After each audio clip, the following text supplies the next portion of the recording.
एक बार चीन के एक हिस्से में एक बहुत ही बड़ा मठ था, जहां लगभग 500 भिक्षु रहते थे। वो सभी अपने गुरु के मार्गदर्शन में खुद को जानने का अभ्यास कर रहे थे। एक दिन एक लड़का उस मठ में शिष्य बनने के लिए आया। उसने मास्टर से कहा, मास्टर, मैं खुद को जानना चाहता हूं। मैं सच की तलाश कर रहा हूं। मैं पता लगाना चाहता हूं कि सच क्या है। मास्टर ने उसकी ओर देखा और कहा कि अगर तुम सच जानना चाहते हो तो तुम्हें अपना पूरा जीवन दांव पर लगाना होगा। सच को जानने में तुम्हारा पूरा जीवन लग सकता है, पर फिर भी इस बात की कोई गारंटी नहीं है कि इस जीवन काल में तुम्हें सच का पता लगेगा या नहीं। क्या तुम इसके लिए तैयार हो? शिष्य ने कहा, मास्टर, मैं यहां पीछे मुड़ने के लिए नहीं आया हूं। मैं इसके लिए तैयार हूं। गुरु ने कहा, अगर ऐसा है तो एक काम करो, इस मठ में 500 भिक्षु हैं। तुम उनके लिए चावल कूटने का काम करो। बस सुबह से शाम तक चावल को कूटते रहो। जब तुम थक जाओ तो सोने चले जाओ। फिर अगली सुबह उठकर चावल कूटना शुरू कर दो। इसके अलावा कुछ और मत करना। किसी और चीज के बारे में मत सोचना। बस इस रास्ते पर चलते रहना और दोबारा मेरे पास मत आना। जरूरत पड़ने पर मैं खुद तुम्हारे पास आऊंगा। उस लड़के ने गुरु के आदेश का पालन करते हुए चावल को कूटना शुरू कर दिया। उस मठ में 500 शिष्य थे। उन सभी को समय समय पर भोजन की आवश्यकता पड़ती थी, इसलिए वह सुबह बहुत जल्दी उठ जाता था और देर रात तक चावल कूटता रहता था। जब वह थक जाता तो उसी कमरे में सो जाता जहां वो चावल कूटता था, और वो किसी से बात भी नहीं करता था और ना ही कोई इसके पास बात करने आता था। कुछ महीनों तक चावल कूटते हुए उसके मन में पुराने विचार आते रहे, लेकिन जब उन विचारों को कोई नया विषय नहीं मिला तो वो अपने आप ही मिट गए। धीरे धीरे उसके मन में विचार कम होने लगे। कुछ सालों के बाद तो वो अपना नाम तक भी भूल गया। वो हमेशा चुप रहता और विचारहीन अवस्था में बस चावल कूटता रहता। उसने ना तो कभी ध्यान किया था और ना ही कभी कोई शास्त्र पढ़ा था। मठ के बाकी शिष्य उसे मूर्ख समझते थे। ऐसा करते हुए 12 साल बीत गए। 12 साल बाद एक दिन मास्टर ने घोषणा की कि अब मेरा आखिरी समय आ रहा है और मुझे अपना उत्तराधिकारी चुनना है, जो मेरे बाद इस मठ का मुख्य होगा। इसलिए मेरा कोई भी शिष्य जिसे लगता है कि उसे आत्म साक्षात्कार हो गया है और उसने खुद को जान लिया है, तो रात को मेरे दरवाजे के पास आकर इस दीवार पर कुछ पंक्तियां लिखें जिसमें उसकी जिंदगी का सारा अनुभव समाया हो। कई शिष्य ने ऐसा करने के बारे में सोचा। मठ के प्रमुख शिष्यों में से एक ने वहां जाकर कुछ पंक्तियां लिखी। उसे बौद्ध धर्म ग्रंथों का बहुत ज्ञान था। सभी शिष्यों को लगता था कि वो इस मठ का उत्तराधिकारी बन सकता है। उसने लिखा था कि मन एक दर्पण की तरह है जिस पर विचारों और इच्छाओं की धूल जमा हो जाती है। इस धूल को हटाने के लिए ही ध्यान है, जिसकी धूल हट जाती है और मन का दर्पण साफ हो जाता है, वो मोक्ष को प्राप्त कर लेता है।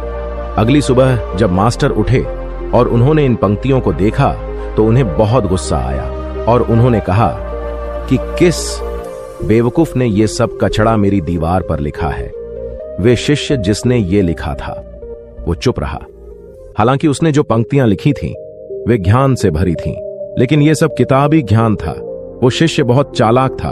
उसने पंक्तियां लिखी, लेकिन नीचे उसने अपना हस्ताक्षर नहीं किए, क्योंकि वो स्वयं इसके बारे में निश्चित नहीं था कि ये सही है या नहीं, क्योंकि उसने आत्म साक्षात्कार नहीं हुआ था। गुरु ने इन पंक्तियों को पूरी तरह से खारिज कर दिया। ये देखकर सभी हैरान रह गए।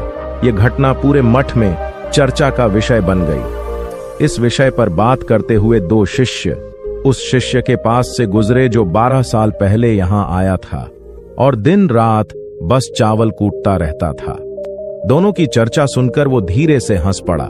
दोनों शिष्य ने उनसे पूछा कि तुम क्यों हंस रहे हो? उन दोनों की नजर में वो चावल कूटने वाला बहुत ही तुच्छ भिक्षु था। किसी ने भी उसे ना तो कभी ध्यान करते देखा था और ना ही कभी कोई शास्त्र पढ़ते हुए। हर कोई इसे मूर्ख समझता था कि बस चावल कूटना ही जानता है। उस मठ में बहुत ही बड़े बड़े विद्वान थे, लेकिन उस चावल कूटने वाले को किसी से कोई मतलब नहीं था। इसलिए वो दोनों शिष्य उसे मुस्कुराता हुआ देखकर चकित रह गए। उन्होंने फिर उससे पूछा कि तुम क्यों हंसे? उसने जवाब दिया, मैं इसलिए हंसा क्योंकि मास्टर सही बोल रहे हैं। ये सभी पंक्तियां कचड़ा है। इन पंक्तियों का कोई मूल्य नहीं है। वो दोनों शिष्य चौंक गए। उन्होंने उससे पूछा कि क्या तुम कुछ ऐसी पंक्तियां लिख सकते हो जो इससे बेहतर हो? चावल कूटने वाले ने जवाब दिया, नहीं, क्योंकि मैं अनपढ़ हूं, लेकिन हां, मैं कुछ पंक्तियां कह सकता हूं। पर अगर तुम उन पंक्तियों को लिख सकते हो तो मैं तुम्हारे साथ जाने के लिए तैयार हूं। उन दोनों शिष्य ने कहा, ठीक है। वो मास्टर के कमरे के पास गए और चावल कूटने वाले ने कुछ पंक्तियां बोली और दूसरे शिष्य ने उसे दीवार पर लिख दिया और उन पंक्तियों के नीचे लिख दिया चावल कूटने वाला। उन्हें लगा कि मास्टर इस पर भी गुस्सा करेंगे। जो पंक्तियां उसने लिखने के लिए कहा था वो बहुत अद्भुत थी। वो पंक्तियां थीं, मन तो बस एक भ्रम है, ना तो मन है और ना ही मन का कोई दर्पण है, और जब मन ही नहीं है तो धूल कहां ठहरेगी। जो ये जानता है वो सच को जान गया है। जब गुरु ने इन पंक्तियों को देखा तो वो आधी रात को उठे और उस चावल कूटने वाले के पास गए। वह सो रहा था। मास्टर ने उसे जगाया और कहा कि ये लो मेरी छड़ी और मेरे वस्त्र, ले लो, आज से तुम मेरे उत्तराधिकारी हो। लेकिन अभी इस मठ को छोड़कर दूर चले जाओ, क्योंकि इस मठ में बहुत सारे विद्वान हैं जो खुद को तुमसे श्रेष्ठ मानते हैं। वो तुम्हें मार देंगे, क्योंकि वो इस बात को बर्दाश्त नहीं कर सकते कि एक साधारण से चावल कूटने वाला उनसे ज्यादा विद्वान निकला। तुम्हें वह सारा ज्ञान हो गया है जो मुझे है, और तुम्हें यह केवल चावल कूटते कूटते हुआ है। और मुझे पता है कि तुम जहां भी जाओगे लोग तुम्हारे पास आने लगेंगे, क्योंकि जब कोई फूल खिलता है तो उसकी महक हर तरफ फैलने लगती है। उसने उस गुरु के पैर छुए और रात को ही वहां से चला गया। अगर हम अपनी जिंदगी में देखें तो पाएंगे कि बहुत से लोग सोचते हैं कि ध्यान केवल एक जगह बैठकर आंखें बंद कर ही किया जा सकता है, लेकिन हकीकत में ऐसा नहीं है। ध्यान तो चलते चलते भी किया जा सकता है, कि अपना कुछ काम करते हुए भी ध्यान किया जा सकता है। असल में ध्यान का मतलब यह है कि आप जो भी काम कर रहे हैं उसे इतनी शिद्दत से करें कि आपको अपने शरीर का ख्याल भी ना रहे। बिल्कुल उस चावल पीसने वाले की तरह जो चावल कूटने में इतना मग्न हो गया कि उसे खुद का कुछ ख्याल ही नहीं रहा।